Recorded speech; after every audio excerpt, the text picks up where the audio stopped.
Hello student, स्वागत है आपका स्टेप वाइज मैथ पर। मैं हूं रामतार। बच्चों, पिछले वीडियो में हमने प्रश्न 2 को हल किया था।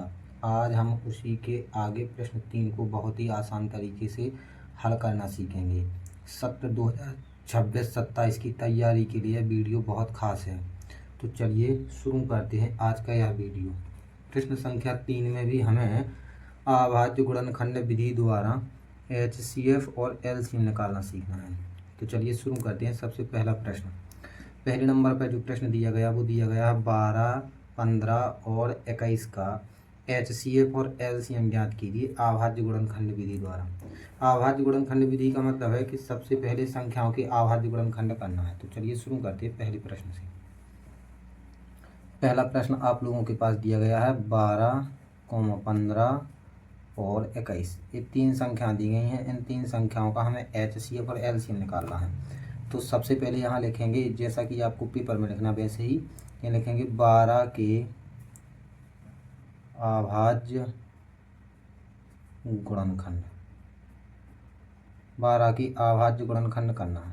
अभाज्य गुणनखंड का मतलब है कि 12 का हमें LCM लेना है। तो आप लोग 12 का LCM दूसरी जगह लेकर के देख सकते हैं, जैसा कि मैं इसमें दिखा दूं। 12 का LCM लेकर के सबसे पहले 2 से विभाजित करते हैं। तो 2 से काटेंगे तो 2 छक्का 12।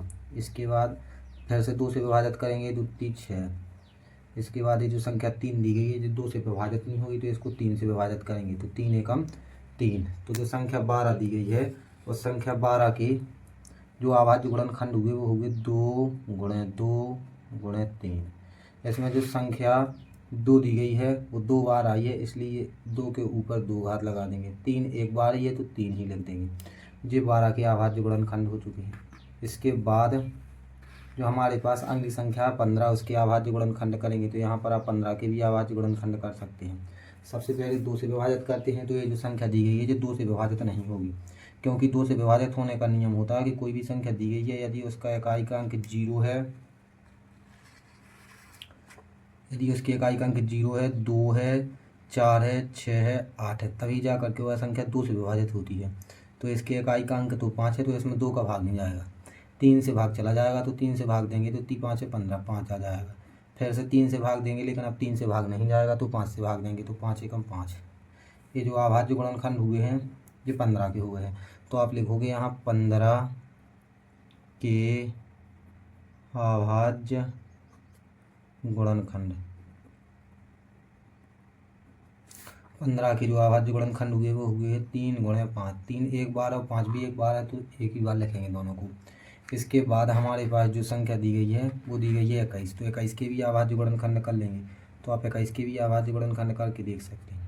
सबसे पहले 2 से इसमें भाग जाएगा नहीं, 3 का भाग चला जाएगा, 3 7 21। इसके बाद 7 से ही भाग जाएगा तो 7 एकम 7। तो यहाँ पर 21 के अभाज्य गुणनखंड। तो 21 के जो अभाज्य गुणनखंड है वो हुए 3 गुणे 7। ये हमने सभी संख्याओं के अभाज्य गुणनखंड कर लिए हैं। इसके बाद हम 12, 15 और 21 का HCF और LCM निकालेंगे।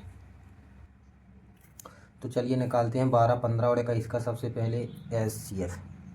तो HCF ऑफ इनकी का किसका 12, 15, 21 का। HCF के लिए आपको छोटी सी भाषा लिखनी पड़ती है। ओभायनिष्ठ अभाज्य गुणनखंडों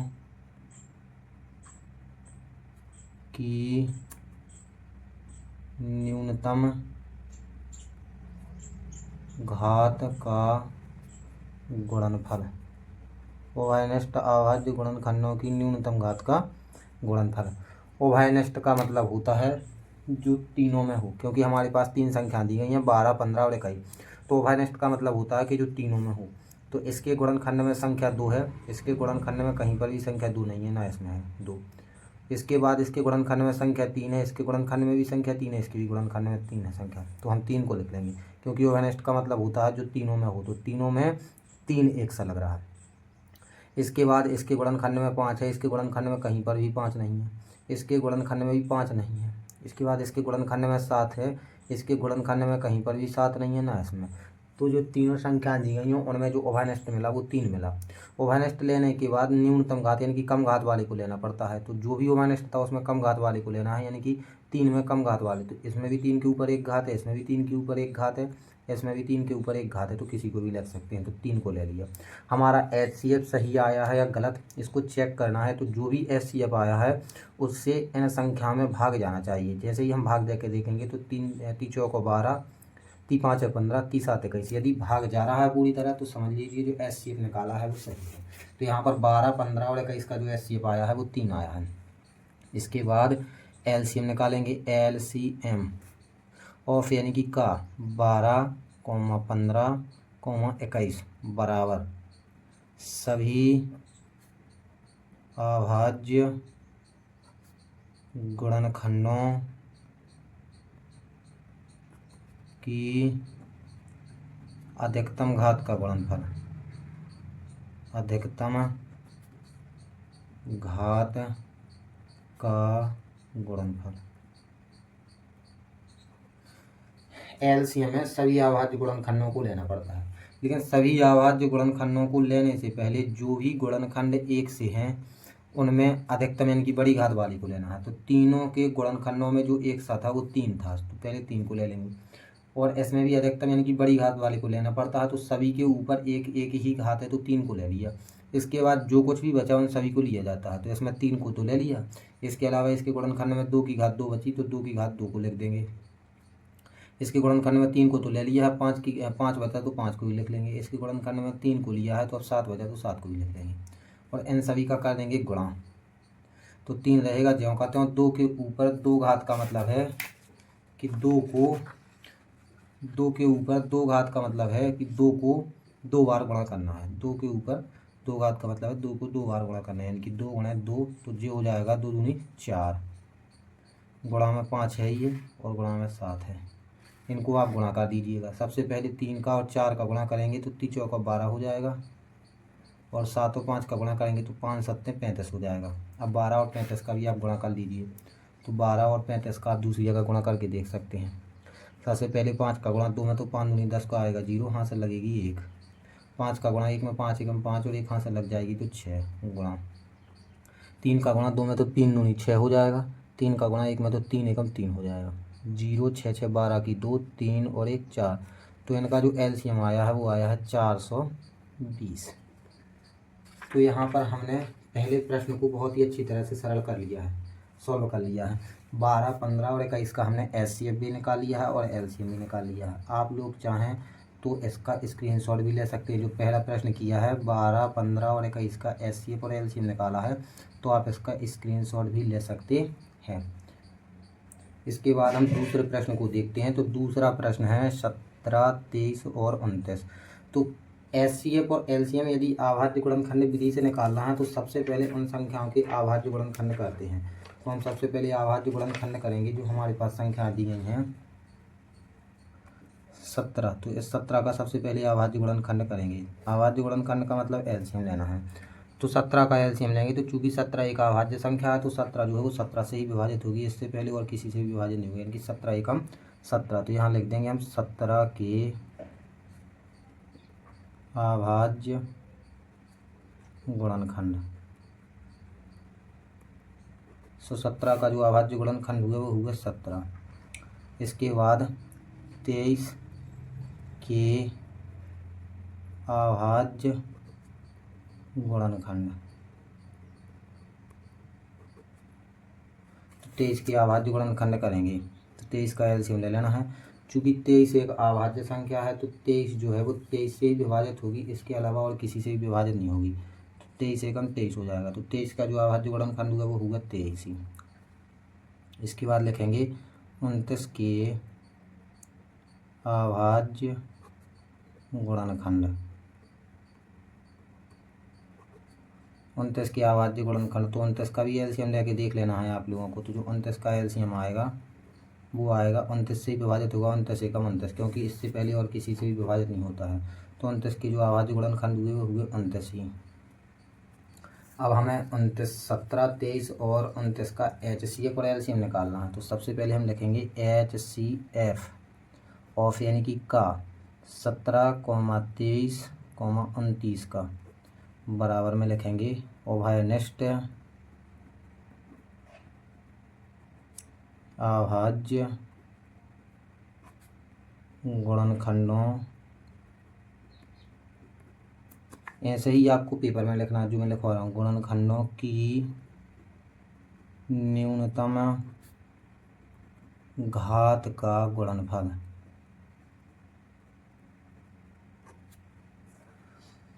और भाई नेक्स्ट का मतलब होता है कि जो भी गुणनखंड एक से हैं, तो इसके गुणनखंड में 17 है, इन दोनों के गुणनखंड में कहीं पर भी 17 नहीं दिख रहा है। इसके गुणनखंड में 23 है, इसके गुणनखंड में भी 23 नहीं है, इसके भी गुणनखंड में 23 नहीं है। इसका मतलब 23 भी किसी भी गुणनखंड में नहीं है। इसके गुणनखंड में 29 है, यहाँ पर भी 29 किसी के गुणनखंड में नहीं है। तो यहाँ पर तो कुछ भी एक सा नहीं है। तो जब भी कुछ भी एक सा नहीं होता है तो इसके गुणनखंड में एक होगा, इसके गुणनखंड में भी एक होगा और इसके गुणनखंड में भी एक होगा। तो यहाँ पर हम देख रहे हैं कि जो तीनों के गुणनखंड में एक सा है वो एक है। तो इन संख्याओं का जो HCF निकल के आएगा एक आएगा। हमारा HCF सही आया है गलत आया है, इसको चेक करने के लिए आप लोग ये जो संख्या एक दी गई है इससे इन सभी संख्याओं में भाग दे करके देख लीजिए। यदि भाग पूरी तरह जा रहा है तो HCF सही है, तो आप भाग दे के देखेंगे तो एक से सभी में भाग चला जाएगा। इसका मतलब है जो HCF आया वो सही आया है। इसके बाद हम लिखेंगे LCM ऑफ किसका 17, 23, 29 का बराबर में आप लोगों को लिखना पड़ेगा सभी अभाज्य गुणनखंडों की अधिकतम घात का गुणनफल। सभी को लेना है। LCM में सभी अभाज्य गुणनखंड को लेना पड़ता है, लेकिन सभी अभाज्य गुणनखंड को लेने से पहले जो भी गुणनखंड एक सा होता है उसमें अधिकतम यानी कि बड़ी घात वाले को लेना है। तो इन सभी के अभाज्य गुणनखंडों में जो एक सा है वो एक है, तो एक को लिख लेंगे। इन सभी के ऊपर एक एक घात है तो बड़ी घात तो ले लेंगे, एक घात ले लेंगे। इसके बाद इसके अभाज्य गुणनखंड में 17 की में 17 बचा तो 17 को ले लेंगे। इसके गुणनखंड में 23 बचा तो 23 को ले लेंगे। 29 बचा तो 29 को ले लेंगे। इन सभी का आप लोगों को कर देना है गुणा। तो आप लोग गुणा कर सकते हैं। सबसे पहले एक का 17 में गुणा होगा तो 17 ही आएगा, और उसके बाद 17 का जो गुणा है वो 23 में कर लीजिए आप। तो गुणा करके देख लीजिए आप लोग। 30 आते का इसकी एक हाथ से लगेंगे 2, 3 एकम 3 हो जाएगा। इसके बाद 2 हाथ से लगेगी तो 3 और 2 5 हो जाएगा। गुणा का निशान लगा दीजिए। तो 7 14 की 4 आएगी, हाथ से लगेगी 1, 2 एकम 2 और 1 हाथ से लग जाएगी तो 3। यहाँ पर 1, 5 4 9 हो जाएगा, 3 की 3 हो जाएगी। तो 17 और 23 का जो गुणा करने पर आया है वो आया है 17 और 23 का जो गुणा करने पर आया है वो आया है 391। तो यहाँ पर 17 और 23 का जो गुणा करने पर लिखेंगे वो लिखेंगे 391, और इसमें भी यही गुणा करना है 29 का। तो आप 391 में 29 का गुणा करके देख सकते हैं। तो 391 गुणा 29, 9 एकम 9, 9 नार 81 की 1 आएगी, हाथ से लगेगी 8, 9 3 27, 27 में आप लोग 8 जोड़ेंगे तो ये हो जाएगा 35। गुणा का निशान 2 एकम 2, 2 नाम 18 की 8 हाथ से लगेगी 1, तो 6 और 1 7 हो जाएगा। 9 2 और 1 3, 8 5 13 की 3, 7 3 10 और 1 11। तो ये जो आपका LCM आया है ये आया है 11,339। तो 17, 23 और 29 का जो LCM आया है वो आया है 11,339। आप लोग चाहें तो इस प्रश्न दूसरे का भी स्क्रीनशॉट ले सकते हैं। इसके बाद जो तीसरे नंबर पर प्रश्न दिया गया है वो दिया गया है 8, 9 और 25। तो 8, 9 और 25 का हमें HCF और LCM निकालना है।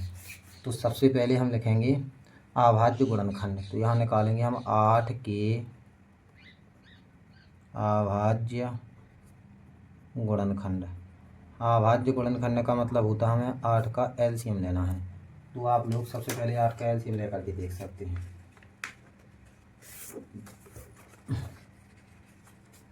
आप लोग 8 का LCM लेकर के देख सकते हैं। सबसे पहले इसको 2 से विभाजित करेंगे तो 2 चौको 8 हो जाएगा। इसके बाद फिर से 2 से विभाजित करेंगे तो 2 2 दूनी 4 हो जाएगा। फिर 2 से विभाजित करेंगे तो 2 एकम 2। तो 8 का जो एलसीएम आया है वो आया है 2 गुणा 2 गुणा 2। और जो 2 संख्या आई है ना, ये 3 बार आई है, इसलिए 2 के ऊपर 3 घात लगा देंगे तो ये 8 के अभाज्य गुणनखंड होगा। इसके बाद हम लिखेंगे 9 के अभाज्य गुणनखंड।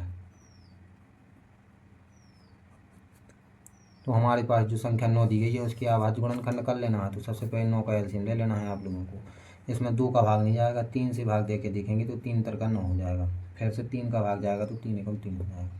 तो 9 का जो एलसीएम आया वो आया 3 गुणा 3। और ये जो संख्या 3 दी गई है जो 2 बार आई है, इसलिए 3 के ऊपर 2 घात लगा देंगे। तो यहाँ पर हमने 9 के अभाज्य गुणनखंड लिख लिए हैं। इसके बाद आप लोगों को 25 के अभाज्य गुणनखंड लिखना है। तो 25 के अभाज्य गुणनखंड, 25 के अभाज्य गुणनखंड करेंगे, यानी कि 25 का आप लोगों को एलसीएम ले लेना है। तो 25 का आप लोग एलसीएम लीजिएगा। सबसे पहले इसमें 5 का ही भाग जाएगा तो 5 25, फिर से 5 का जाएगा तो 5 एकम 5। तो 25 का एलसीएम आया वो आया 5 गुणा 5। जो 5 संख्या है वो 2 बार आई है, इसलिए 5 के ऊपर 2 घात लगा देंगे। इसके अभाज्य गुणनखंड में जो संख्या 5 है वो 2 बार आई है, तो 5 के ऊपर 2 घात लगा देंगे। यहाँ पर हमने 8, 9 और 25 के अभाज्य गुणनखंड कर लिए हैं। अब सबसे पहले निकालते हैं HCF। तो यहाँ पर लिखेंगे HCF ऑफ 8, 9, 25 बराबर भाषा लिखनी पड़ेगी आपको, उभयनिष्ठ अभाज्य गुणनखंडों की न्यूनतम घात का गुणनफल।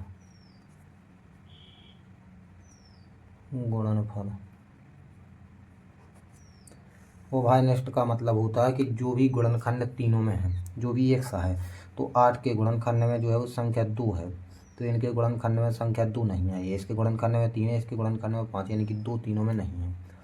इसके बाद इसके गुणनखंड में 3 है, तो इसके गुणनखंड में संख्या 3 नहीं है, इसके गुणनखंड में भी संख्या 3 नहीं है।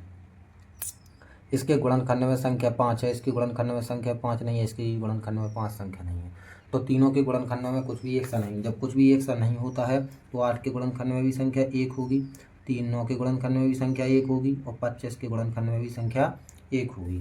तो सभी में जो एक सा है वो 1 है, इसलिए 8, 9 और 25 का जो HCF आएगा वो 1 आएगा। इसके बाद आप लोग 8, 9 और 25 का एलसीएम ज्ञात कर सकते हैं। तो यहाँ पर लिखना है एलसीएम ऑफ 8, 9, 25 बराबर भाषा लिखनी पड़ेगी आपको, सभी अभाज्य गुणनखंडों की अधिकतम घात का गुणनफल।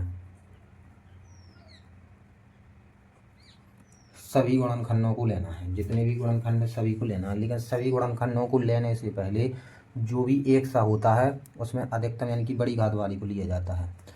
तो इन सभी के गुणनखंडों में जो एक सा है वो 1 है, तो सबसे पहले 1 को लिख लेंगे, और इसमें भी बड़ी घात वाले को लेना है। तो सभी के ऊपर 1 ही घात है, 1 के ऊपर 1 घात होगी, इसके ऊपर भी 1 घात, तो 1 को ही लेंगे। इसके बाद जो कुछ भी है सभी को लेना है। तो इसके गुणनखंड में 2 है, तो 2 के ऊपर 3 घात को भी ले लेंगे। इसके में 3 के ऊपर 2 घात बची, तो 3 के ऊपर 2 घात को ले लेंगे। 1 को पहले ही ले लिया है, तो 5 के ऊपर 2 घात को भी ले लेंगे। 1 रहेगा ज्यों का त्यों। 2 के ऊपर 3 घात का मतलब है कि 2 को 3 बार गुणा करना है, यानी कि 2 गुणे 2 गुणे 2। 3 के ऊपर 2 घात का मतलब है 3 को 2 बार गुणा करना है, तो 3 गुणे 3। 5 के ऊपर 2 घात लगी है, इसका मतलब 5 को ही 2 बार गुणा करना है, तो 5 गुणे 5। आप लोग इनका गुणा करके देख सकते हैं। तो सबसे पहले 5 और 5 का जब गुणा कर देंगे आप लोग तो 25 आ जाएगा।